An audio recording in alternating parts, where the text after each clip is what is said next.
A handwritten note scribbled on a paper plate notifies customers and employees. It made me feel like, we was being used. Little Caesars on Pisgah Church Road deserted and empty. The popular pizza restaurant no longer open. Some days we was booming, some days, we was a little on the slow side. Assistant manager Demetrius Abside says there were signs this was coming. Employees began getting paid late. We knew that something was going on because we started getting paid Tuesdays, Wednesday, or the next week when we supposed to get paid on a Monday. Reaching out to the franchise owner for an explanation, staff receiving various reasons. He had cancer, and then he say the next day, to Tuesday, he say the banks was froze.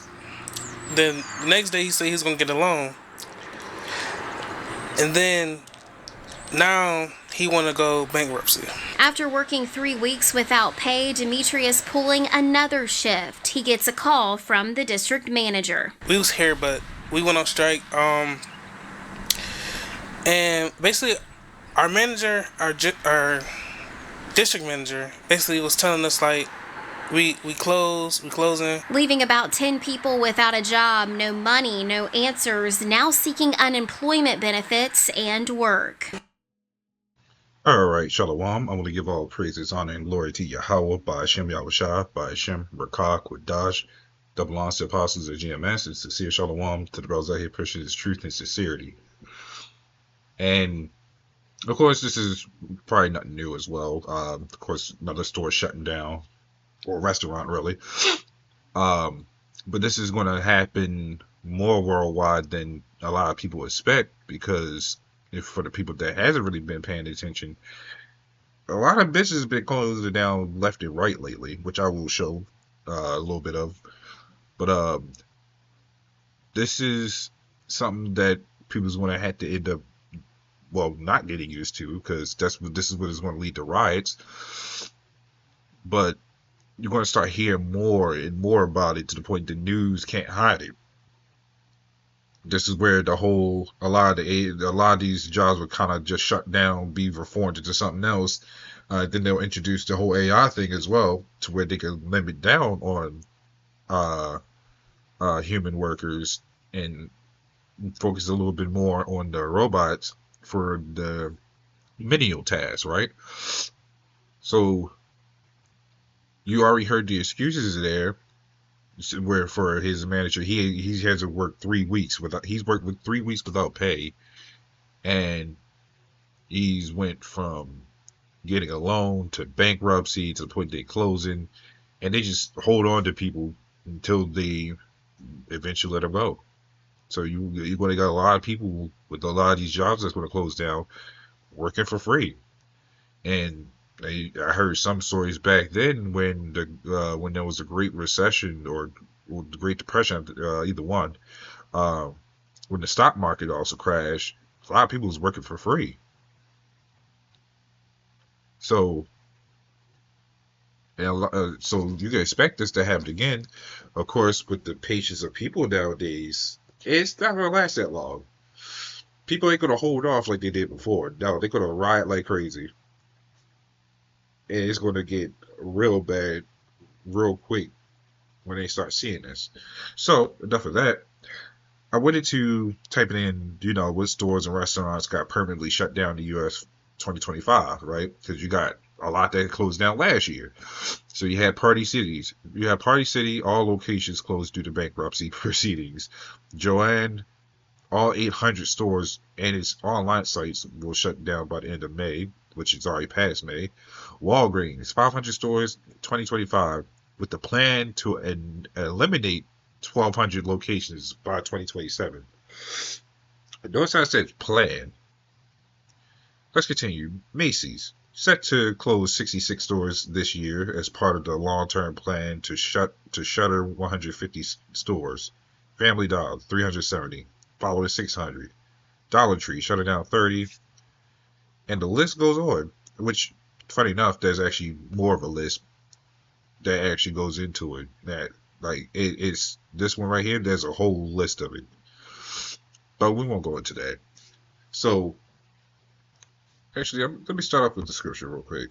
This is Jeremiah 51 and 58. It says, "Thus saith the Lord of hosts, the broad walls of Babylon shall be utterly broken, and our high gates shall be burned with fire, and the people shall labor in vain, and the folk in the fire, and they shall be weary," which means, distress. And that's what these people are doing. They're basically laboring in vain. I mean, you're talking about just a regular fast food restaurant. Imagine how it's going to be with people with careers.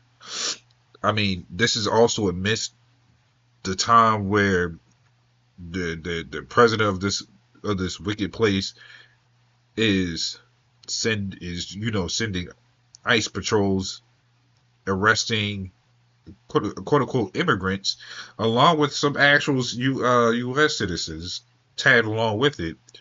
You got them stringed. They had an incident where children were stringed up naked just to try to get to these other immigrants. And then in the midst of that, we're in the midst of a government shutdown. So a lot's going on, and they're not really hiding the fact. People can go to question it, but they ain't hiding the fact that this place is coming to a close, or something I like to call a reformation, because that's basically what this is turning into. This is, again, I say this is also speeding up prophecy, but this is what this is leading to, a reformation.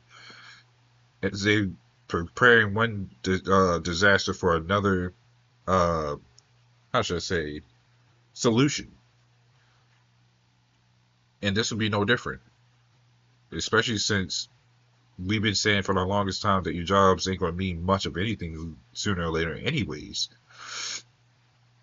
Especially when they start implementing that MTOB, which is the assertion chip that people are going to need for these jobs.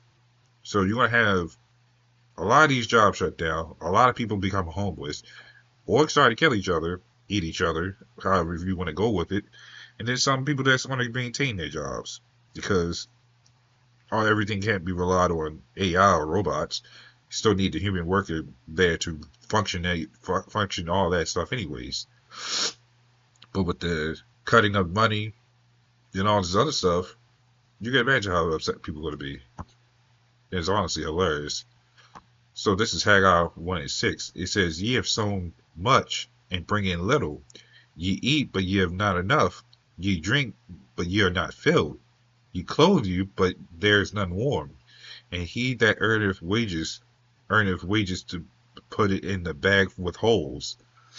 So everything that you done earn here, from the money to the entertainment to the clothes to anything else you can think of, sure, you can maintain some of it, but it still costs to maintain that lifestyle. So even with how the working goes in this society compared to other countries, like some countries, they'll get paid the same day, or they'll actually have a better way of getting paid. Whereas this place, you gotta wait a week, 2 weeks, mostly 2 weeks before you get paid. On top of that, they taxing it, and then on top of that, you have to go through what's the thing called, getting your basically your refunds back by the time the year starts. You're getting your taxes back, which they only make a portion of that. Then you got to pay somebody to even get your taxes. Even then, they're so taxed to take some of that off. They'll hold on to your money, and once they made enough, they'll give you a portion of it back. And then they'll add a little bit more if you have children, which means it adds up to schemes with other stuff. It's a whole mess when it comes to how things are run in this society. But of course, that's how the Lord has it set up. So, and this is also to prove that this is not our rest to begin with. All these dreams that these people had, or all these hopes that everybody has in this society, and a lot of them don't even happen. Why? Because we wasn't meant for this place.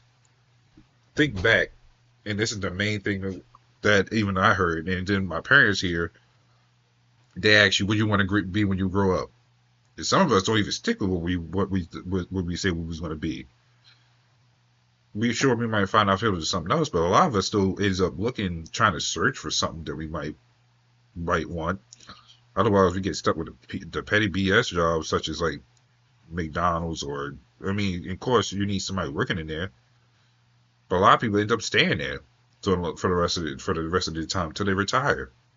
And let's not forget, nowadays, elderly people is coming out of retirement, so that should tell you a lot about what the situation is. Once you start seeing that, you know this place is screwed. So this is Ecclesiasticus 34:7. It says, "For dreams have deceived many, and they have failed that put their trust in them." Now this is ultimately going into, the listening to false prophets and believing in stuff that they don't even fully understand. But just even with this part, when I read it again, it says, "For dreams have deceived many, they have failed that put their trust in them." This even equates to today with a lot of these people on the outside. When people put their trust in a dream that's as they call the American dream, putting their trust into that has just led you into a ditch that you can't get out of. And then you're upset, angry, you can't figure out why this is happening. And so you become screwed at that point.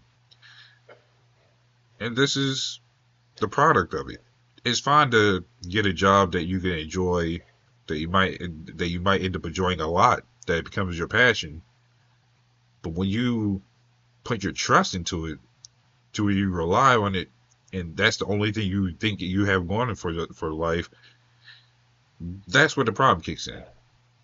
Because when the shit happens, just like the government jobs, when people rely on it and put their trust in it, they was ass out.